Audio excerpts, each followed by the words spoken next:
প্রিয় দর্শক, আসসালামু আলাইকুম।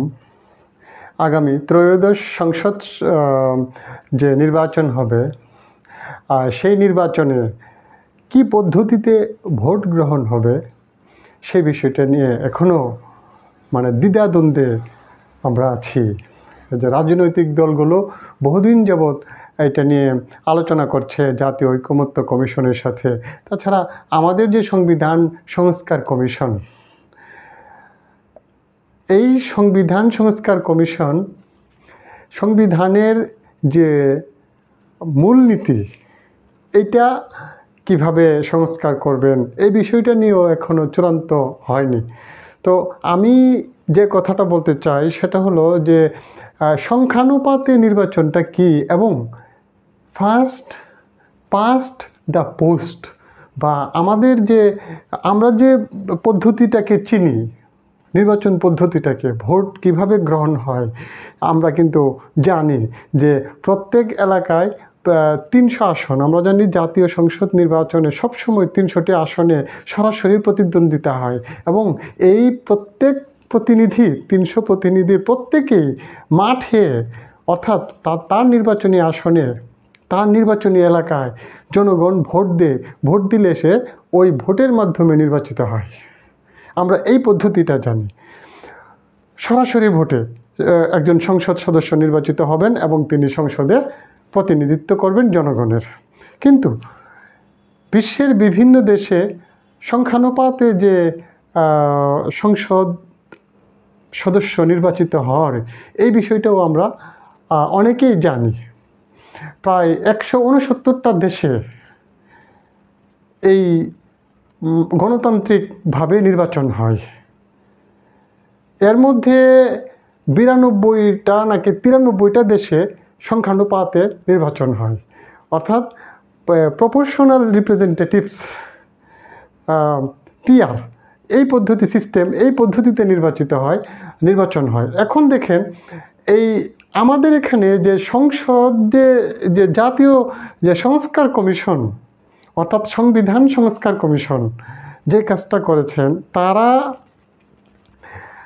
পদ্ধতিটা এখন কিন্তু আমরা এই জিনিসটা আলোচনা করতে গেলে আমাদেরকে ওইখানে যেতে হয়। এই যে 500 আসন এখন নির্ধারণ করেছে সংসদে, আবার সংসদকে 2 ভাগে ভাগ করেছে, উচ্চকক্ষ, নিম্নকক্ষ। উচ্চকক্ষ সিনেট আর নিম্নকক্ষ হইল হাউস অফ রিপ্রেজেন্টেটিভস। এখানে এই নিম্নকক্ষে থাকবে হলো 400 জন প্রতিনিধি থাকবে নিম্নকক্ষে, উচ্চকক্ষে থাকবে 100 জন। আবার এখানে আরও 5টি উচ্চকক্ষে আরও 5 জন থাকবে, এই 5 জনকে রাষ্ট্রপতি নিয়োগ দিবে। আসেন যে এখন আমাদের এখানে কিন্তু যদি নিম্নকক্ষে যদি সংখ্যানুপাতে নির্বাচন হয় তাহলে কি সমস্যা হতে পারে অথবা কি সুবিধা, এই বিষয়টা নিয়ে আমরা কথা বলি। দেখেন, নিম্নকক্ষে যদি সংখ্যানুপাতে নির্বাচনটা হয় তাহলে ধরেন আপনি এই 400 জনের মধ্যে, এর আগে আরেকটা কথা বলে রাখি, এখানে কিন্তু আবার পূর্বে জাতীয় ঐকমত্য কমিশন যে কথাটা বলেছিলেন, অর্থাৎ সহসভাপতি আলী রিয়াজ, উনি ঘোষণা করেছিলেন যে এইভাবে যে এখানে নারী প্রতিনিধি থাকবে 100 জন, নিম্নকক্ষের 400 জনের মধ্যে 100 থাকবে নারী আসন, নারীদের জন্য বরাদ্দ। কিন্তু পরবর্তীতে এটা নিয়ে যখন আবার দ্বিমত পোষণ হলো বিভিন্ন রাজনৈতিক দলের কাছ থেকে, তখন আবার তিনি এখন বললেন যে এটা হবে 76টা হবে, নারী আসন হবে 76 সংখ্যা। এর মানে কীভাবে 76? দেখেন, এর মধ্যে আমাদের 64টা ডিস্ট্রিক্ট আছে সারা দেশে, আর এই 12টা আছে সিটি কর্পোরেশন। এই সিটি কর্পোরেশন 12টা থেকে 12 জন নারী প্রতিনিধি থাকবে, আর 64টা আসন যে আছে এই 64টা জেলায় এক একটি জেলা থেকে এক একজন নারী প্রতিনিধি থাকবে, এটা বাধ্যতামূলক। তারপর যদি আবার দলগুলো তাদের যে 300 আসন আছে, সেই 300 আসন থেকে যদি ইচ্ছা করে নারী প্রতিনিধি দিতে, তাও তারা দিতে পারবে। এখানে আপনি এখন নারী প্রতিনিধি সহ যে 400 জন থাকবে, এখন আগে কিন্তু ছিল 50 জন নারীর জন্য, 50টা আসন ছিল নারীর জন্য সংরক্ষিত। কিভাবে ছিল? সেটা ছিল এমন, 300 জন প্রতিনিধি মাঠে নির্বাচিত হয়ে জনগণের ভোটে সরাসরি ভোটে নির্বাচিত হয়ে সংসদে যাবে। ফার্স্ট পাস্ট দ্য পোস্ট এই পদ্ধতিতে সংসদে আমরা যে যে পদ্ধতিটা চিনি যাবে। যাওয়ার পরে এখন 5টা দল সংসদে প্রতিনিধিত্ব করছে। এই 5 দলের মধ্যে এক দল সরকার গঠন করেছে। 300 আসনের মধ্যে তারা পেয়েছে 150টি আসন, বা 150টি আসন পেলে তো পাস হয় না, তারা 180টি আসন পেয়েছে। অন্যরা পেয়েছে বাকি আসনগুলি 120টা আসন। এখন এই 180 আসনের মধ্যে যে 50 জনের আনুপাতিক হারে 300-র মধ্যে 50 হলে 180-তে কত, এই হিসাব করে নারী এই সংসদ সংরক্ষিত নারী যে প্রতিনিধি সেটা নির্বাচিত হতো। তারা ততটা নারী আসন পেত। আর বাকি 120 জনের জন্য ওই যে 300 জনের মধ্যে হলো 50, 120 জনে কতজন, এইভাবে দলগুলো নারী প্রতিনিধি দিতে পারত। কিন্তু এখন কিন্তু এগুলো ফিক্সড করে দেওয়া হয়েছে। কারো দলের কোনো ইচ্ছা নাই এখানে। দলকে বাধ্যতামূলক তাদেরকে মনোনয়ন দিতে হবে। 100 জন নারীকে মনোনয়ন দিতে হবে, এবং এই 100 জন নারী প্রতিদ্বন্দ্বিতা করবে কয়টা আসনে? 76টা আসনে। এই 64 ডিস্ট্রিক্টে 64 জন, আর 12টা সিটি কর্পোরেশনে 12 জন। এখন যে দলের প্রতিনিধি নির্বাচিত হয়ে আসে। এখন আসেন, যদি আমরা বলি প্রপোর্শনাল রিপ্রেজেন্টেটিভ সিস্টেম, মানে যদি আমরা বলি এই আনুপাতিক সংখ্যানুপাতিক যে প্রতিনিধিত্ব বা পদ্ধতি, সংখ্যানুপাতে যে নির্বাচন পদ্ধতি, সেটা হলে কি হয়? এখন আমার এই দলের গণতন্ত্র, আমরা কি গণতান্ত্রিক আচরণ তখন করবো কি না, সেই বিষয়টা নিয়ে আমরা একটু কথা বলি। দেখেন, আপনি যদি এই 300 জন 400 জন, এই 400 জনের মধ্যে ভোট হবে। সারা দেশে ভোট আছে ধরেন আমাদের এখন বর্তমানে 12 কোটি, আমাদের 18 কোটি মানুষ, 12 বা এখন মনে হয় আর 40 না 50 কোটি ভোট, সরি কত কত লক্ষ ভোট আরও এখন বেড়েছে। যাই হোক, তো 12 কোটি ধরি আমরা ভোট। এই 12 কোটি ভোট এখন প্রত্যেক জেলায় প্রত্যেক সংসদীয় আসনে ভোট হবে।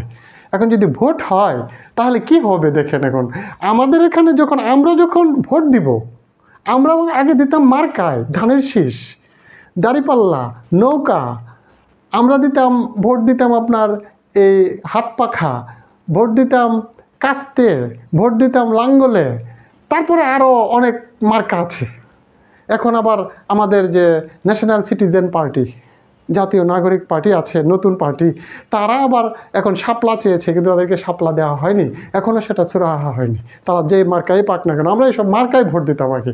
কিন্তু যখন সংখ্যানুপাতে নির্বাচনের সিস্টেমটা হবে, তখন কিন্তু আর মার্কায় ভোট দেওয়া হবে না। তখন হয় দল, কোনো প্রতিনিধিকে ভোট দেওয়া হবে না, ভোট দেওয়া হবে, হ্যাঁ, যদি আমরা মার্কায়ও ভোট দিতে পারবো। হয় দলকে ভোট দিব, দল যদি বলে যে আমার ধানের শীষে ভোট দিতে হবে, তা আপনি ধানের শীষে ভোট দিয়েই যাবেন। কিন্তু ওই এলাকা থেকে ধরেন আমাদের ব্রাহ্মণবাড়িয়াতে এই যে আসনগুলি আছে, সেখানে একটা আসন চিন্তা করি, সেই আসনে 5 জন প্রতিদ্বন্দ্বিতা করলো নির্বাচনে। এখন আমাদের এখানে ভোট আছে ধরেন আপনার 20 লাখ। এই 20 লাখ ভোটের মধ্যে ধানের শীষ পেয়ে গেল ধরেন আপনি 10 লাখ ভোট, বাকি 10 লাখ ভোট পেল অন্যরা। এখন হিসাবে কিন্তু ধানের শীষের প্রার্থী আগের নিয়মে সে নির্বাচিত, কিন্তু এখন ধানের শীষ 10 লাখ ভোট পেয়েছে, শুধু ভোটই পেয়েছে, প্রতিনিধি আর তার ওই যে প্রতিনিধি ওখানে সে নির্বাচিত হতে পারবে না, সে নির্বাচিত হলো না। কিন্তু সারা দেশে 12 কোটি যে ভোট আছে, সেই 12 কোটি ভোটের মধ্যে ধরেন আপনি 6 কোটি ভোট বা 7 কোটি ভোট পেয়ে গেল BNP, Bangladesh nationalist party, Bangladesh জাতীয়তাবাদী দল 6 কোটি ভোট পেয়ে গেল। আর 6 কোটি ভোট পেল জামাত ইসলামী, এনসিপি, জাতীয় নাগরিক ঐক্য, তারপর এই আপনার এই যে চরমুনায়ের যে দলটা তারা, এরপরে খেলাফত মজলিস, এরা পেল। এমনি আর ইসলামী দল অনেকগুলি আছে বাংলাদেশে, প্রায় 50 ঊর্ধ্ব দল আছে বাংলাদেশে, এত দলের নাম মনে থাকে না। তো ওনারা এই 6 কোটি ভোট পেল। এখন এই 6 কোটির মধ্যে ধরেন জামাত ইসলামে পেয়ে গেল এই 2 কোটি, এনসিপি পেয়ে গেল 2.5 কোটি, তারপরে আপনার এই পেয়ে গেল, আর বাকি যারা আছে তারা বাকিগুলি পেল। এখন আনুপাতিক হারে যদি আপনি সংসদ সদস্য সংসদে পাঠান, তাহলে তারা এখন কাদেরকে সংসদে বসাবে? তারা আগেই নির্বাচন কমিশনে তাদের প্রার্থীগুলির নাম দিয়ে দিতে হবে। এখন দেওয়ার পরে এখন ধরেন বিএনপির প্রার্থী গাইবান্ধা থেকে ফেল করলো, সে প্রতিদ্বন্দ্বিতা কইরা সে ভোট কম পেল জামাত ইসলামের কাছ থেকে বা এনসিপির কাছ থেকে ধরেন। তো আবার আমাদের ব্রাহ্মণবাড়িয়াতে বিএনপি অনেক বেশি ভোট পেল। এখন ব্রাহ্মণবাড়িয়ার ওই লোক সংসদে যাবে নাকি ওই গাইবান্ধার ওই লোক সংসদে যাবে? এটা কিন্তু বিশেষ এখানে কিন্তু আনুপাতিক যে হার, সারা এখন 300 জন প্রার্থীকে যদি প্রথম ধাপ থেকে যদি আপনি খেয়াল করেন যে একজন পেয়েছে এই 12 লাখ ভোট, আরেকজন পেয়েছে 11,50,000, আরেকজন পেয়েছে 11,49,000, আরেকজন পেয়েছে 11 লাখ, আরেকজন পেয়েছে 10.5 লাখ। এইভাবে যদি তারা আনুপাতিক, তারা যদি এইভাবে ক্রম অনুযায়ী যদি দেয়, তাহলে এমনও তো হইতে পারে আমাদের ব্রাহ্মণবাড়িয়ার প্রার্থী পাইছে মাত্র, এখানে ভোট সংখ্যা কম, আমাদের এলাকায় ভোটের সংখ্যা কম, তিনি মাত্র পেয়েছেন এখানে ধরেন 6 লাখ ভোট। তাইলে এখন ওইখান থেকে ওই যে 12 লাখ থেকে হিসাব করতে করতে সিরিয়াল অনুযায়ী সাজাতে এসে দেখি কি 6 লাখের আর খেয়াল নাই। ওই 300 আসন বা তারা তারা যে আনুপাতিক হারে যেমন অর্ধেক 6 কোটি, 12 লাখের অর্ধেক 6 কোটি তারা পাইলো এখানে আপনার ধরেন 200 আসন, এই 200 শেষ হয়ে গেছে। তা আমার ব্রাহ্মণবাড়িয়ার প্রার্থী বিপুল ভোটে কিন্তু জয়লাভ করেছে, কিন্তু তিনি কিন্তু সংসদে যেতে পারলেন না। এটা কিন্তু একটা ঝামেলা। তখন দল কিভাবে সেটাকে ম্যানেজ করবে সেটা দল বুঝবে, নির্বাচন কমিশনই বা কিভাবে এর সমাধান দিবে সেটা নির্বাচন কমিশন বুঝবে।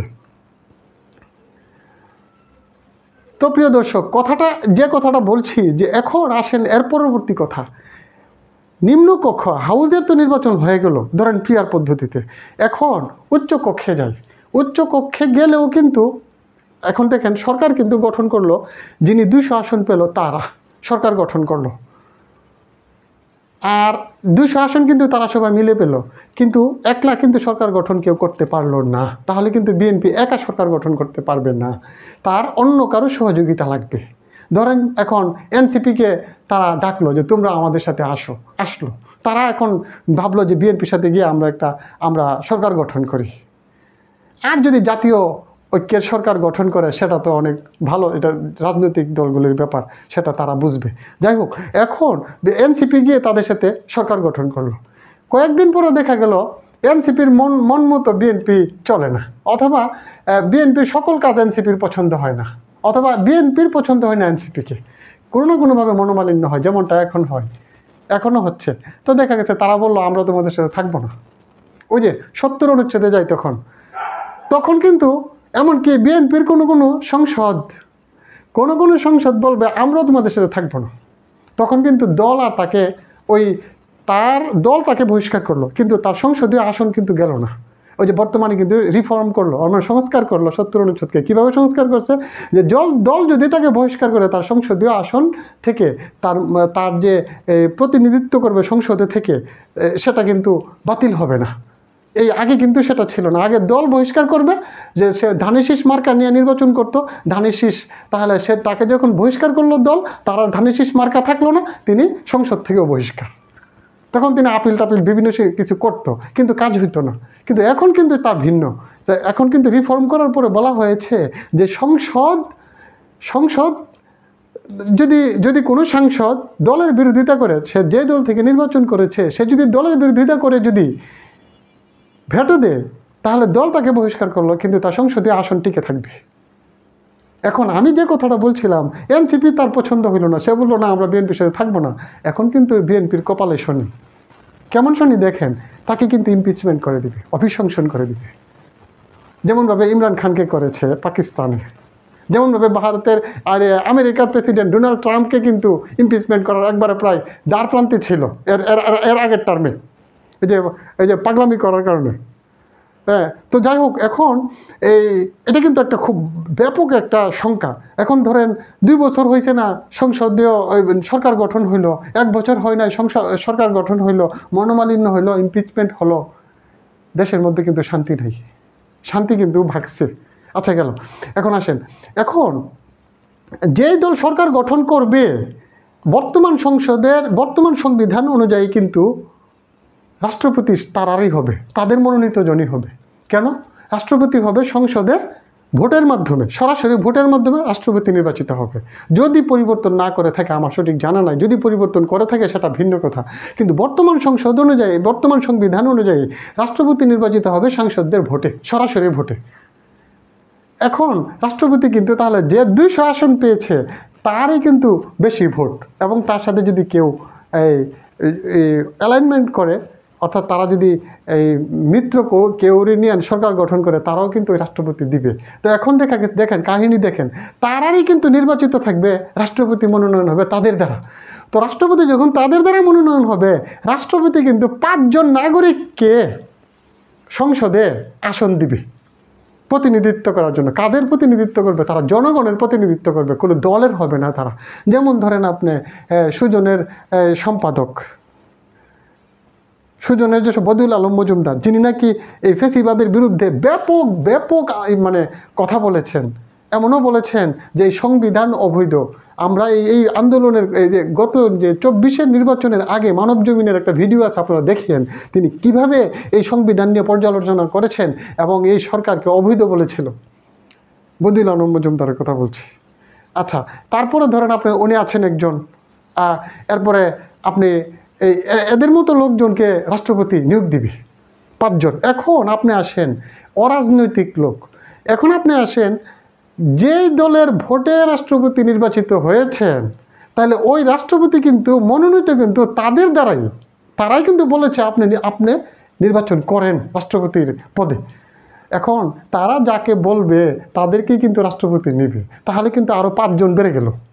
ওই সিনেটে 105 জনের মধ্যে ওই যে ধরেন 20 জন, আর 50 জন ছিল আগে, আরও 5 জন বেড়ে গেল, 55 জন হয়ে গেল ওই সরকার দলীয় লোকের। রাষ্ট্রপতি কিন্তু তাদেরই নিয়োগপ্রাপ্ত।